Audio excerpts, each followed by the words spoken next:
guys, so I did the last 10 metal bands you haven't heard but should video, and I had a whole ton of stuff I've been meaning to do this video, which is the fourth 10 out of 10 metal records series. So I've been doing them in quick succession. If you wondered why I'm still wearing the same shirt, I'm not totally kind of crusted out, I'm just feeling inspired on here. But yeah, anyway, this is 20 albums, I think, off the top of my head. I'm not going to talk about each one too much, as I think they're things that all the headbangers out there will probably know, and it's maybe just a bit more of an opinion thing of some records, new and old, that I deem classics. You know, if any of these you really dig and you want to let me know, leave a comment, or if you really hate one of them and think that's not classic at all, you know, leave a comment, but don't be a cunt about it. Like, so at the end of the day, it's all opinions. This is just a video for a bit of fun. Then the next 10 metal bands you haven't heard but will be soon, I will hope. So yeah, right into things. We have Relic from Finland with their Musta Ceremonia tape. This is not a original, but this is a legit copy bought from the band at Finfest. I think it's one of those bands that if you are into Finnish death metal should definitely be on your radar. Just really heavy, slightly doomy, just gross death metal. Now, probably arguably the most classic death metal album is Seven Churches by Possessed. Just shouldn't need any description. Essential death metal, absolutely perfect material. Now, some death doom. We have Asphyx, Last One on Earth. It was a bit of a hard one between this and The Rack, but for me it's Last One on Earth, just because those riffs, especially on like the Crusher and stuff, are just very iconic, I guess, quite defining death doom. And Demigod from Finland with their Slumber of Sullen Eyes. This also has Unholy Domain on it, which is the demo, which is also great. So that's a kind of 2-in-1 thanks to Extreme Music. So yeah, props to Dave Rotten. There's a few Extreme Music releases in this one. This is a bit maybe a Finnish extravaganza, but it's not all just Finnish death metal. There's just a bunch of it in here. Now we have Manila Road's classic Crystal Logic. Definitely a defining album for American heavy metal and epic heavy metal. You know, I think Necropolis is maybe one of the most anthemic metal songs ever written. The title track, Crystal Logic, just great stuff on here.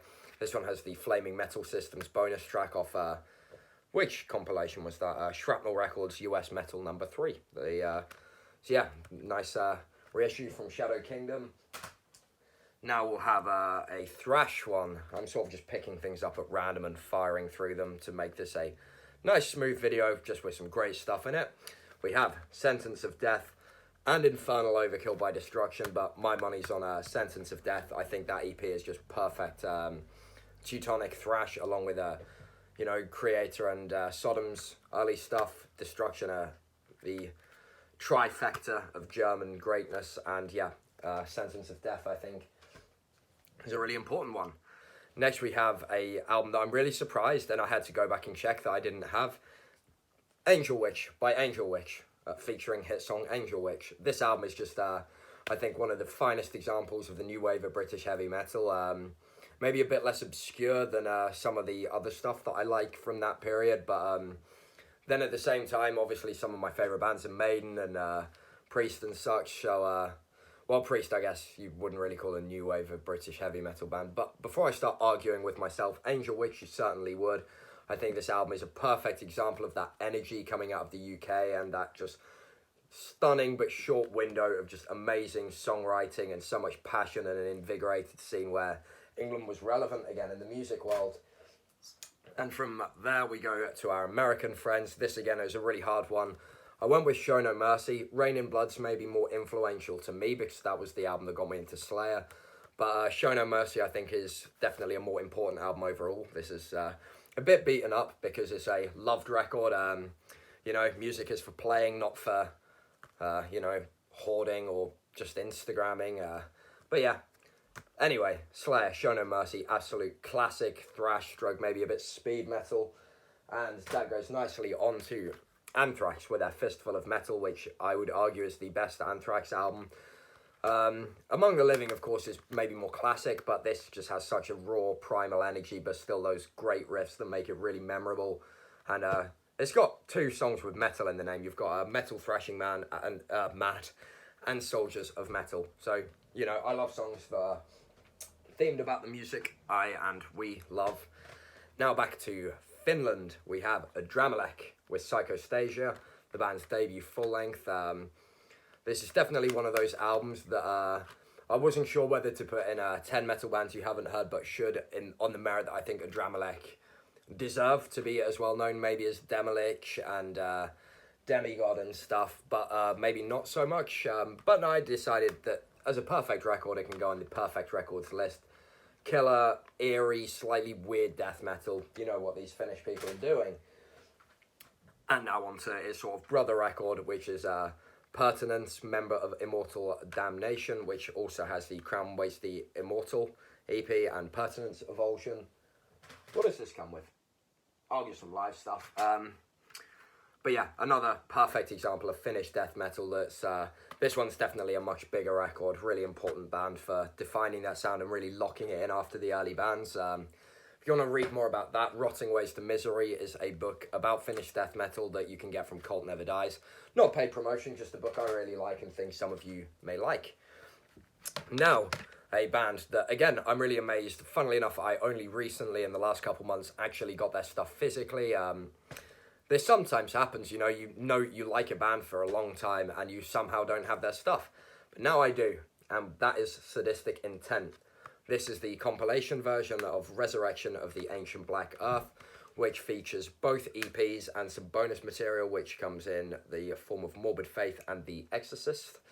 My favourite demo is EP. My brain's a bit fried from talking about music so much. It's the second one, but they're both amazing. And yeah, I'm taking this out just because that artwork's really nice and the glare was really pissing me off. But yeah, Sadistic Intent, very important thrashy death band, very defining sound, and definitely something I should have got sooner. Much like Canadian Slaughter with their also thrashing death. It's been a bit of a death thrash month in terms of going, oh, I haven't got Sadistic Intent. Oh, I haven't got Slaughter, and on it goes. That is the way of being a metalhead. You need to have all the cool heavy metal or something bad will happen, I'm sure. This comes with the unedited rough mix. I guess what's interesting to note about this is that it's one of the earlier examples of a band using that HM2 really everything cranked up sound in death metal that's maybe not talked about as much as some other bands like Entombed and Dismember and Nihilist, who are all great.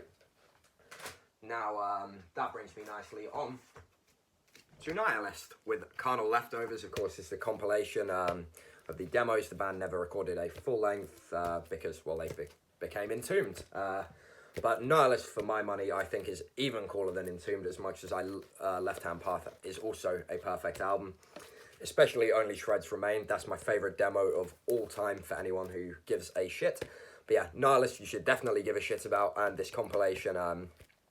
I have the CD version and the vinyl version because I bought the CD and then I wanted the vinyl because I prefer it. But yeah, I like the CD art more, I must say. But both artworks are really cool. But anyway, that's just me thinking out loud, really. This is just all the Nihilist stuff. Great compilation and probably the most important thing you can possibly own if you're interested in Swedish death metal is the band that really started it, I guess. And now Root, when I say started it in terms of got the movement going. But anyway, Root with Jiveni. I'm not really sure how you say that because Czech is not a language I'm familiar with. These guys are definitely a fine example of an Eastern Bloc band taking the boundaries of black metal, going fuck no and doing their own thing.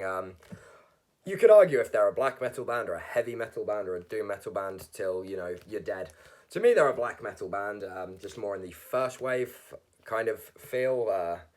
But however you look at it, Root are a perfect example of a band who just do not stand for following routine and staying inside the box, and they never have. All of their albums are great, but this one is just the perfect example. Eastern Bloc, black and heavy metal. If you can see Root live, I saw them support Disaster in London a couple years ago, and wow, what a stage presence, especially from Big Boss. Definitely worth checking out. And yeah, Root is, I think, one of those things that should be essential, but maybe isn't talked about enough. Now, one that's talked about more is Cirith Ungol's debut album, Frost and Fire. Much like Manila Road, this is just classic, epic heavy metal, definitely worth having, and a band that is still consistently good. You know, their recent albums are great, their new EP of stuff from that time period that they've re-recorded, all worth having. So yeah, well done to Cirith Ungol for not becoming shit. Now we have Disma. Again, I didn't know whether to put this in 10 bands you haven't heard but should, but I think so many people on YouTube and stuff have talked about this record that it would maybe be redundant to think people haven't heard this yet. But it is a perfect album of crushing death metal and death doom. Towards the Megalith just hasn't been topped by Disma in my opinion, and I just got a really cool long sleeve on order, not long sleeve, vest rather, which I got for a really good price, so Disma's fresh on the brain. This album, again, I've been hunting this for years, well, a few years, maybe 3-4 years, just because seemed hard to get. I don't think Profound Law pressed this one anymore, but yeah, if you can get one, if you don't already have it, get this album. Just a masterpiece of modern death doom. And onto the opposite end, we have the fast rager of Niflheim, Servants of Darkness. All of this band's discography to me is perfect in one way or another. Servants of Darkness being the best LP for me, because it was the one that got me into these Swedish brothers of total insanity. Although their new EP, the 7-inch they put out, The Burning Warpath to Hell, which my friend kindly bought for me when I sadly missed Niflheim. So I have very bittersweet feelings about that, but that suggests to me that Niflheim, when they come back, are going to be the best they've ever been. But yeah, Servants of Darkness, pure raging black metal, the thrashier way. Now we have, I keep jumping around sounds, but Vasafor, whose new album To The Death is also an incredible work of art, but this is Malediction, which is, I think, the most straightforward Vasafor album, which is why I'm going to talk about it here. It takes the more bestial elements of Kusab's songwriting, but those more expansive, doomy, and heavy metal influenced things with his own very signature sound. And it's just really special here. This album's somehow the most to the point and almost the most expansive in some ways. A stunning presentation from Iron Bonehead as well, for those who, you know, a big part of metal is obviously its visual appeal. Like, these days you can hear things on YouTube, but if you think back to a time when you just picked something up in a record rack, I know for one, I'd take a chance on this thing if I saw it without hearing a note, and boy would you be stupid not to, because this album fucking rules. Hell, Vasafor, New Zealand Black Death, Cult. And now we go on to the closing release, another band that I'm really stupid for not having on yet. Too much good heavy metal, too little time. That's basically the summary of my existence. But we have Voivod's War and Pain. To me, this is the band's best record. Not to say it's their most creative record, as Raw and subsequent albums are also phenomenal, and in terms of songwriting, probably a lot more experimental and unique. But this album is just some young Canadian guys going absolutely ape shit. You can see huge amount of talent, even though they're young. They have so much musical ability and just that feral energy that young people can put into metal. And I don't think they've really lost it. They're a phenomenal live band. But yeah, Voivod, War and Pain is who deserves to close this video. They were in no particular order. I think those rule. If you think they rule, tell me why you think they rule. If you think they suck, then I think you suck. No, I'm joking. Of course, feel free to leave opinions. Just do it in a way that's not going to make me think you're a total dick. Thank you guys for watching. This is a bit of a quick video. I'm a bit tired, so if I seem a bit like I'm barreling through stuff, this is just something for a bit of fun, and then I'm back to supporting underground stuff that no one's heard of but probably should. And until then, stay metal.